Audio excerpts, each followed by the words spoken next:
ఈరోజు ఈ వీడియోలో గజలక్ష్మికి ఏనుగులు ఎందుకు అనే దాని గురించి తెలుసుకుందాం మనం. లక్ష్మీదేవి 8 అవతారాలతో దర్శనం ఇస్తుంది. అష్టలక్ష్మి అన్నమాట. ఇటీవల కాలంలో సుప్రసిద్ధంగా వినబడుతోంది. ఈ అష్టలక్ష్ములలో ఒకటి గజలక్ష్మి. తామర పువ్వులో పద్మాసనం మీద కూర్చుంటుంది గజలక్ష్మి. ఈమెకి ఇరుపక్కల 2 ఏనుగులు ఉంటాయి.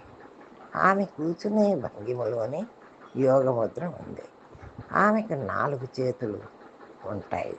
పై చేతులలో తామర పువ్వులు ఉంటాయి. కింద చేతులు అభయ వరద ముద్రలు చూపెడుతూ ఉంటాయి. కింది చేతులు లక్ష్మీదేవి సమృద్ధికి, సంపదకు, అదృష్టానికి, గౌరవానికి, దర్జాకు, దర్పానికి సంకేతం. ఆమె సర్వసంపత్తిని, పరమ పవిత్రకు చిహ్నం. ఈ విషయం చెప్పడానికి ఏనుగులు తొండంతో నీరు చిమ్ముతూ అమ్మవారికి అభిషేకం చేస్తున్నట్టుగా కూడా కనబడుతుంది. తామర పువ్వుకే పద్మం అని మరో పేరు కూడా ఉంది.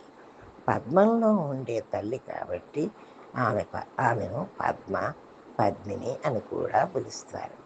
ఈ పద్మం నవనిధుల్లో ఒకటి. పద్మం అనే నిధిలో కూర్చునే తల్లి కనుక ఆమెను సంపదదాయిని, భాగ్యదాయినిగా ఆరాధిస్తారు. సామాజికంగా ఆలోచించినప్పుడు సంపద చంచలమైనది.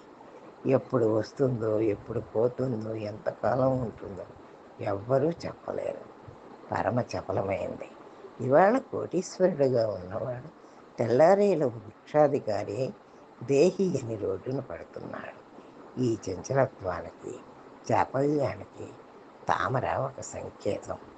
సరస్సులో పద్మం నిలకడగా ఉండదు. అటు ఇటు కదులుతూ ఊగుతూ ఉంటుంది. దాని మీద కూర్చున్న లక్ష్మి పద్మాన్ని కదిలిపోకుండా నిరోధిస్తుంది. అలా కూర్చునే లక్ష్మి యోగముద్రలో ఉంటుంది. నిలకడలేని సంపదకు కుదురు తెచ్చేది యోగం మాత్రమే అన్న సందేశం ఇందులో ఉంది. యోగబుద్ధితో సంపదలను అనుభవించే వారికి ఆ సంపద మీద వ్యామోహం ఉండదు.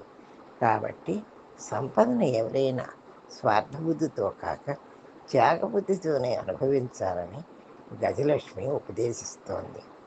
ఇలా సిరి సంపదలను నిర్మోహత్వంతో అనుభవించేవారే సర్వసమర్థులని, శక్తిశాలులని, వారిని లోకమంతా ఆరాధిస్తుందని చెబుతుంది. ఈ మాట చెప్పడానికి ఏనుగులు లక్ష్మీదేవిని ఆరాధిస్తున్నట్టుగా, అభిషేకిస్తున్నట్టుగా చిత్రాలలో చూపిస్తారు. స్వస్తి. ఈ వీడియో మీకు నచ్చినట్లయితే లైక్ చేయండి, షేర్ చేయండి, సబ్స్క్రైబ్ చేయండి.